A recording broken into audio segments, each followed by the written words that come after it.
IPL cricket வரலாற்றில் power play ஓவர்களில் RCB அணிக்காக அதிக ரன்களை விளாசிய வீரர் என்ற சாதனையை கேப்டன் டு பிளெசிஸ் படைத்துள்ளார்.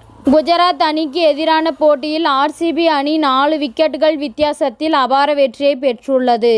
இந்த போட்டியில் முதலில் பேட்டிங் ஆடிய குஜராத் அணி 19.3 ஓவர்களில் 147 ரன்கள் மட்டுமே எடுத்து ஆல் அவுட் ஆகியது.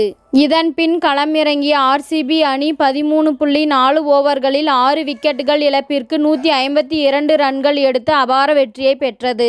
இந்த போட்டியில் ஆர்சிபி அணியின் கேப்டன் டு பிளெசிஸ் 2 சாதனைகளை படைத்துள்ளார். விராட் கோலி முதல் ஓவரிலேயே சிக்ஸர் அடிக்க, மறுபக்கம் டு பிளெசிஸ் 2வது ஓவரில் ஒரு சிக்ஸ் 3 பவுண்டரி உட்பட 20 ரன்களை விளாசினார். தொடர்ந்து மானவ் சுதார் பவுலிங்கிலும் ஒரு சிக்ஸ் 1 பவுண்டரி அடிக்க, மோகித் சர்மா பவுலிங் செய்த 4வது ஓவரில் 4 பவுண்டரிகளை விளாசி தள்ளினார். இதன் மூலமாக 18 பந்துகளில் அரை சதம் அடித்த டு பிளெசிஸ் ஆர்சிபி அணிக்காக குறைந்த பந்துகளில் அரை சதம் அடிக்க 2வது வீரர் என்ற சாதனையை படைத்துள்ளார்.